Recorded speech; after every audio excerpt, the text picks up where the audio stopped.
The following piece contains explicit descriptions of sexual abuse allegations that may be disturbing to some readers. CNN. Amelia Heckman trusted Dr. Robert Haddon. A fashion model in her late 20s, she found herself chatting casually about her family and career with the OB/GYN at Columbia University's prestigious hospital system, who showed her photos of his wife and daughters. She could catch him for appointments around her erratic schedule. She received free birth control from him. I felt comfortable asking him any questions I had about my health, Heckman, now 36, said in an interview with CNN. He was so open. But every once in a while, according to her interview and court documents, he would startle her with an inappropriate question or comment, asking about the quality of her sex life, or saying, "Your boyfriend is so lucky to have you." She says the comments also came during exams. "He would be crazy to lose you. Your perfection." Heckman said it took a turn from inappropriate to unacceptable in 2012. As often, Heckman was the last patient of the day. Haddon told the nurse she could go home. She left reluctantly, looking troubled, Heckman said. Now it was just Haddon and Heckman, whose feet were in the stirrups and legs were draped. Haddon dipped his head out of view and licked her, she said. At first it was gloves on, and all of that, Heckman said. And then it transitioned to no gloves, a tongue and a beard. ... And I recoiled. She said she abruptly stepped off the exam table, got dressed, left the office and never returned. Heckman said she would later learn that she wasn't the only one. 3 years later, in 2015, she came across a news story about how Haddon stood accused in a sex abuse case involving 6 of his patients. Their allegations had mirrored hers, that Haddon had fondled and sexually assaulted them during examinations, after nurses had left the room. The next year, he pleaded guilty to 2 counts, criminal sexual act in the 3rd degree and forcible touching. It seemed to be case closed. But this past January, Evelyn Yang, wife of former Democratic presidential candidate Andrew Yang, came forward in an exclusive CNN interview, saying that she, too, was sexually abused by Haddon.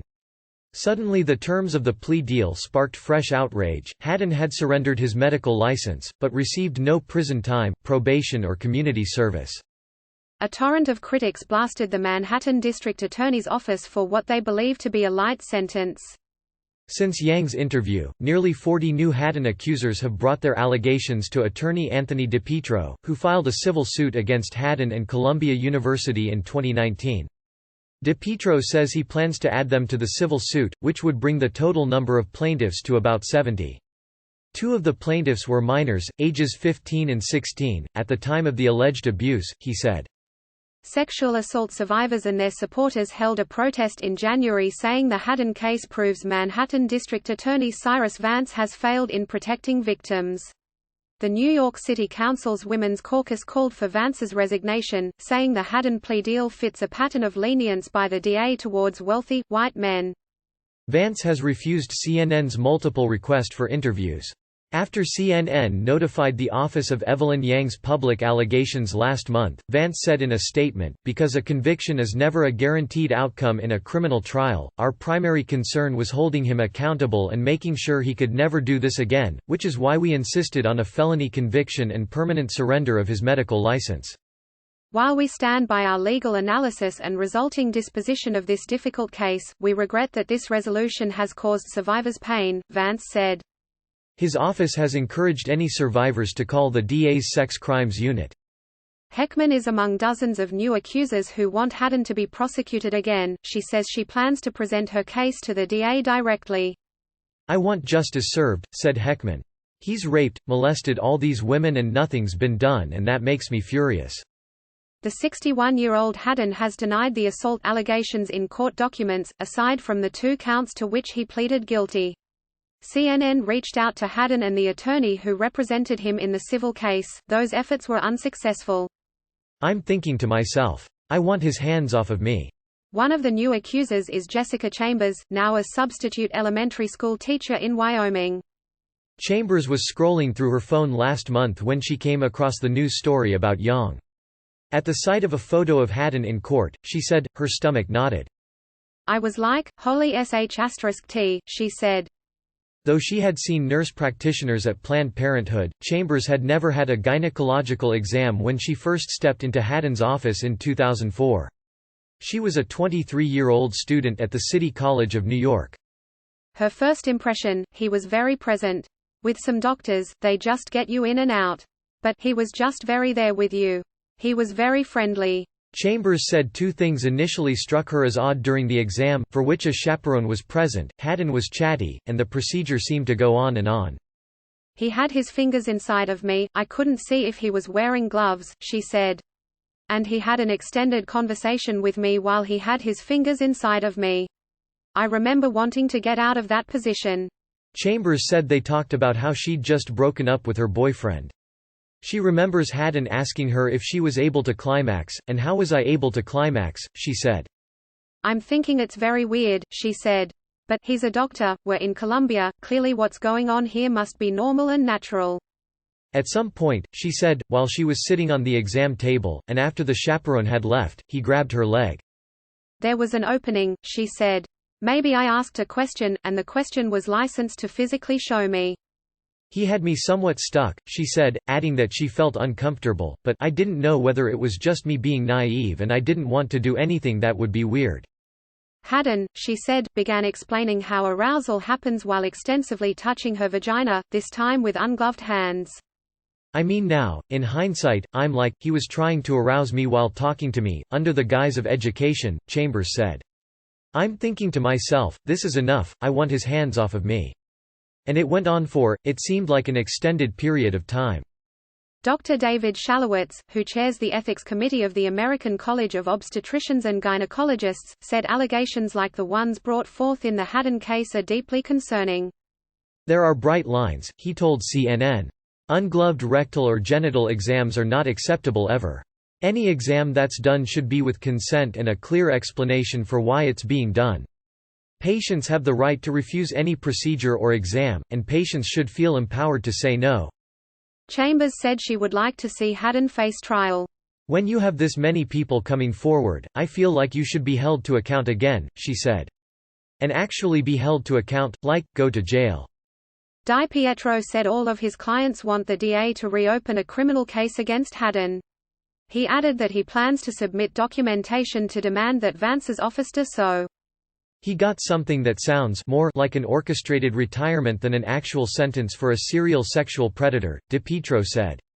It's like he knew that he was protected. Columbia has denied in legal filings the civil suit's allegations that the university did nothing to stop the serial sexual abuse on countless occasions. In 2012, Haddon was arrested in his office after a patient told police that he had licked her vagina during an exam. The arrest was voided, and Haddon returned to his job at the medical clinic for more than a month. During that time, he allegedly assaulted Yang and at least one other patient. Can you imagine the audacity of a man who continues to do this after being arrested? Yang said. It's like he knew that he wouldn't face any repercussions. That he was protected. That he wouldn't be fired. Columbia University responded to CNN's request for comment with a statement on Thursday, saying, "Nothing is more important to us than the safety of our patients. We are committed to treating every patient with respect and delivering care to the highest professional standards.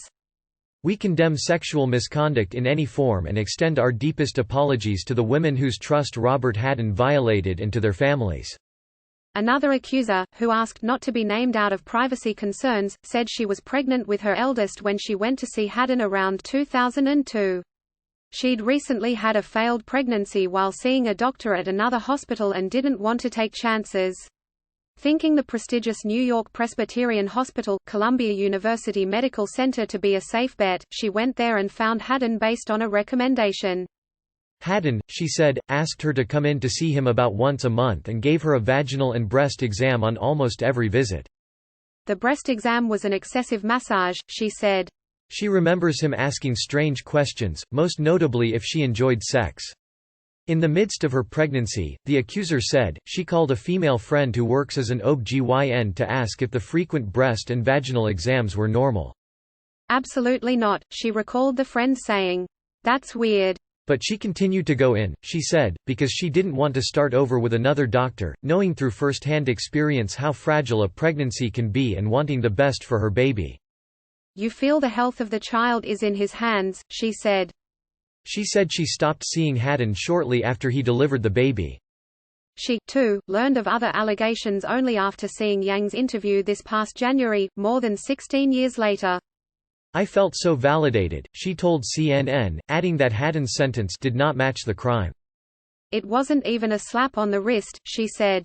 Haddon's 2016 plea deal is inexplicable. As a result of Haddon's 2016 plea deal, the doctor also registered as the lowest-level sex offender. This defied the recommendation of the State of New York Board of Examiners of Sex Offenders to label Haddon a Level 2, or moderate, offender, which would require his inclusion in an online sex offender registry for life. Ellie Honig, a former federal and state prosecutor and a CNN legal analyst, called the 2016 agreement inexplicable. I cannot think of any legitimate reason why you would give this guy a plea deal that would not put him behind bars for one day, he said. It is unjust. Whether Haddon can be tried on new criminal charges depends on the circumstance of each accuser. A provision in the Haddon plea agreement stipulates that the DA cannot prosecute any similar crimes against the doctor that the office knew about on or before February 22, 2016, the day the deal was struck. Honig called this clause unusual, adding that it precludes women who served as witnesses or called the DA prior to that date from pursuing charges even if new evidence emerges. The DA's office essentially said we're only going to prosecute for a few of you, Honig said. The rest of you, sorry, we're giving it away. There is also uncertainty around the issue of statute of limitations for the new accusers who have come forward. While New York has recently expanded the timeframe allowing victims to come forward with some sex crimes allegations, it's unclear how that would impact the new accusations leveled against Haddon. Heckman said she first told her husband, media executive James Heckman, about the incident while on their honeymoon in Italy during the summer of 2015. That night, at her husband's urging, they searched for Haddon's name on Google. That is how they learned of the criminal case against the doctor. Heckman joined DiPietro's civil suit as a Jane Doe but decided to come forward with her full name after seeing Yang's interview. I think the more victims come out and show their face, hey, I'm a real person, I'm not just Jane Doe, you know, maybe the DA will listen to that, Heckman said. It's just like, we're real people, we're not just a piece of paper.